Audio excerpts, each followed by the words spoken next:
물러서지 않겠습니다. 검찰 독재에 대한 전 국민적 저항운동에 함께하겠습니다. 파리에서 귀국한 지 8개월이 다 되어서 검찰이 저를 소환했습니다. 이 사건에 대한 저의 입장은 4월 22일 파리 기자회견부터 지금까지 일관됩니다. 주위 사람들 괴롭히지 말고 저부터 수사할 것을 수차례 촉구하여 왔습니다. 그러나 검찰은 정치적 기획 수사를 해오고 있습니다. 돈봉투 관련하여 저에 대한 증거 조작이 제대로 안 되니 저의 주변 사람 100여 명을 압수수색, 소환하여 별건 수사에 올인하고 있습니다. 증거 조작, 별건 수사, 온갖 협박 회의로 불법을 일삼는 일부 정치화된 특수부 검사와 맞서 싸우겠습니다. 검찰과 독재는 두려움을 먹고 살합니다. 쫄지 맙시다. 헌법이 부여한 방어권과 저항권으로 헌법을 회복하기 위해 당당하게 맞서 싸워나갑시다. 사법의 주도권을 검사에게 넘겨서는 안 됩니다. 검사의 일방적인 피의자 신문조서로 사법 판단을 좌우하는 시대를 끝내야 합니다. 판사 앞에서 변호사의 탄핵을 거쳐 검증된 증거로 유무죄가 판단되어야 합니다. 개정된 형사소송법 제312조 1항에 따라 검사의 피의자 신문조서는 피고인이 법원에서 그 내용을 부인하면 증거 능력이 없습니다. 윤석열 정권과 일부 특수부 검사들의 행태는 더 이상 공익의 대표자로 볼 수가 없게 되었습니다. 검사의 객관 의무를 포기했습니다. 따라서 검사 앞에 가서 아무리 억울한 점을 해명해 보아도 그 실효성이 없습니다. 판사 앞에 가서 하겠습니다. 검찰이 100여 회의 압수수색으로 꾸며낸 증거를 법정에 제출하면 법정에서 다투겠습니다. 살아있는 권력에 대한 수사로 인기를 끌어 정권을 잡은 윤석열 검찰 하나회의입니다. 권력을 잡으니 하이에나처럼 살아있는 권력의 하수인이 되어 죽은 고기를 찾아다닙니다. 수사가 아니라 야당과 비판 언론에 대한 표적 수사, 인간 사냥을 하고 있습니다. 관련자들을 사회적으로 고립시키고 별건 수사로 협박하여 진술을 조작하고 심지어 죽음에 이르게 하는 일들이 발생하고 있습니다. 정당 내부 잔치인 2년 전 전당대 일을 가지고 특수검사가 인지수사하여 현역 국회의원을 구속시킨 것은 헌정사상 초유의 일입니다. 범죄 혐의가 있으면 당연히 수사를 해야겠지요. 윤석열 대통령 후보 시절 말한 대로 저절로 드러난 증거로 수사하는 것이 아니라 한 사람을 찍어놓고 주변 사람을 1년 12달 계속 뒤지는 수사는 정치 보복 수사입니다. 별건 수사는 형사소송법 제198조 제4항에 금지되어 있습니다. 헌법상 비례 원칙을 위반해서는 안 됩니다. 양면적 구속력, 즉 법을 집행하는 세력에게도 법이 적용되지 않는다면 이것은 공권력이 아니라 사적인 조직 폭력인 것입니다. 윤석열 정권이 입만 열면 강조하던 공정과 상식이 완전히 무너졌습니다. 대통령 부인과 장모와 처남, 법무부 장관과 처남, 이정석 검사와 처남 등의 범죄 혐의에 대해서는 수사를 안 하는 정도가 아니라 검찰이 갑자기 대통령 가족으로 폰 변호사로 탈바꿈되어 증거를 인멸하고 경찰의 압수수색영장을 기각하고 은폐하고 축소하고 있는 것입니다. 일부 특수부 검찰이 고려 무신정권 산호비처럼 대통령 일가의 비리를 방어하는 경호부대 노릇을 자처하고 있는 것입니다. 국가는 폭력의 독점체입니다. 아무리 억울한 일을 당해도 우리 국민 서민들은 스스로 그 가해자에 대해서 보복 응징할 수가 없습니다. 오로지 경찰, 검찰에 고소, 고발하여 국가가 나 대신 그 가해자를 수사 처벌해 주기를 바라는 수밖에 없는 것입니다. 그런데 저나 야당 인사나 국민들이 집권 세력을 고소, 고발하면 고발인을 조사조차 하지 않고 있습니다. 심지어 사건 배당도 하지 않습니다. 가세현 등 수많은 극우 단체의 사회적 테러에 가까운 허위사실 유포에 대해서도 저도 고소, 고발을 해놨지만 수사가 제대로 안 되고 있습니다. 그러나 대통령과 법무장관 등 권력자들에 대한 명예훼손 등에 대해서는 바로 언론기관, 기자 등에 대해서 압수수색이 진행되고 있습니다. 이것은 공권력이 아니라 사적인 폭력, 청부 용역 폭력과 다를 바 없는 것입니다.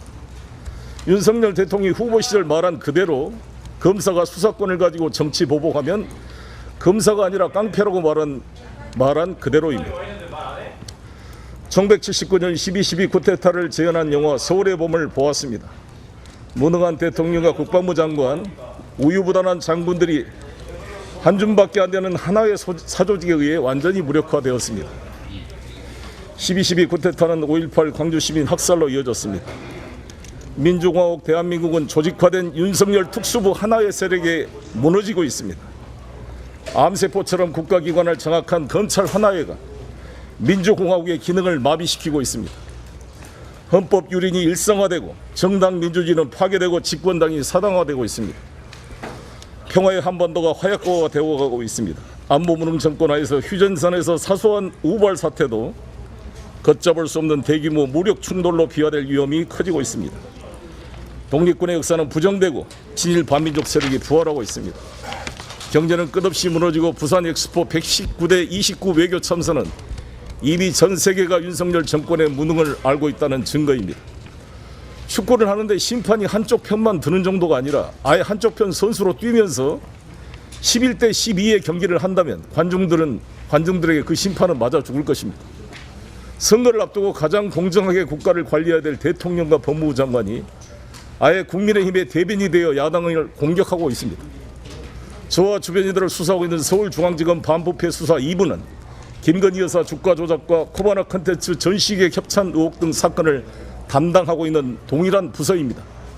수많은 의혹에 쌓인 김건희 여사 코바나 콘텐츠를 소환 조사도 안 하고 서면 조사 2번으로 무혐의 처분했습니다.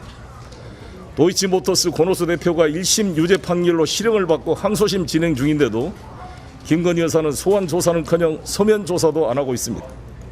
저희 주변 사람들에 대한 수사 10%만 하더라도 김건희 여사의 혐의는 밝혀질 것입니다. 수년 동안 논란이 된 박근혜 특검, 한동훈 김영철 검사는 장시호와 태블릿 PC 조작과 관련된 유착 공모 의혹에 대해서도 분명한 입장을 밝혀야 할 것입니다. 김건희 여사의 명백한 명품 수수 혐의에 대한 즉각 수사를 해야 합니다. 6천억에 달하는 국민 혈세를 투입하여 29표를 얻은 외교적 참사, 세금 낭비에 대한 철저한 조사가 필요합니다.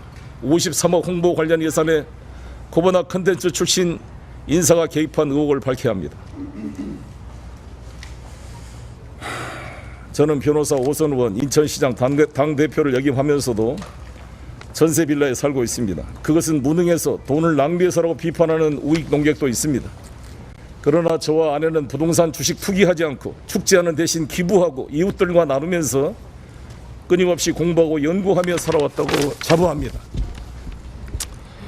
저는 24년 정치를 한 동안 특별한 계보에 속하지도 않았고 계보를 만들지도 않았고 돈도 없는 외로운 후보였습니다. 주류 세력들의 노골적인 특정 후보 지지에 맞서 당대표에 3번 도전했습니다.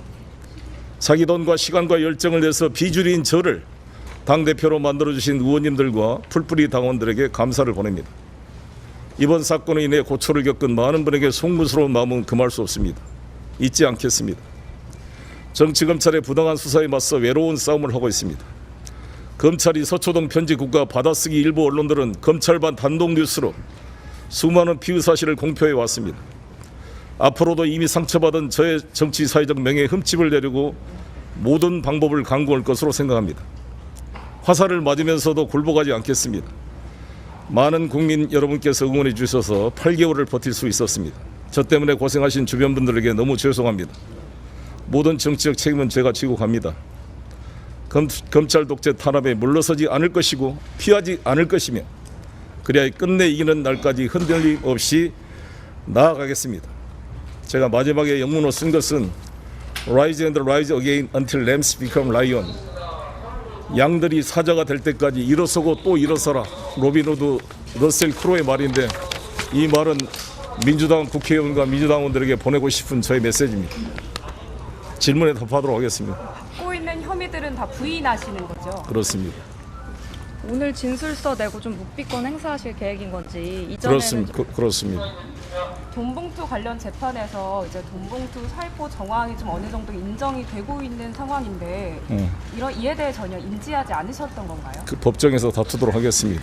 아마 언론인께서도 가장 지적하는 게 그럴 겁니다. 송영길 왜 이렇게 출두해라고 그러더니 와서 묵비권을 행사하겠다는 것이냐 이 말씀일 텐데 국민 여러분, 제가 이 출두하겠다는 것은 빨리 저의 사건을 종결하고 100번이 넘는 강제 수사권을 발동해 압수수색을 해서 증거를 모았으면 그것을 가지고 기소하세요. 기소하든지 재판에 넘기면 제가 법정에서 다투도록 하겠습니다. 제가 이 기자회견문에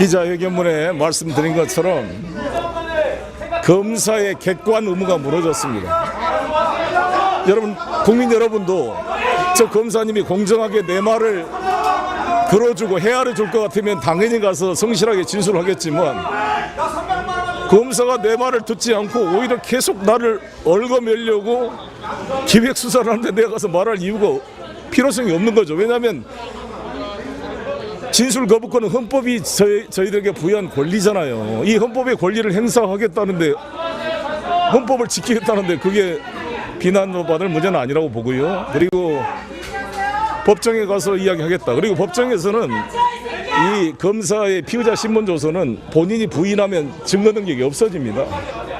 사실상 이 검찰에서 이렇게 조사받을 필요가 없는 거예요. 왜냐하면 공개 재판주의, 법정 중심주의로 가야 되기 때문에 저의 기본 철학은 불구속 재판의 원칙, 공판 중심주의. 그래서 법원에서 판사가 주도하는 사법 질서로 회복을 해야 된다. 저는 이 생각입니다.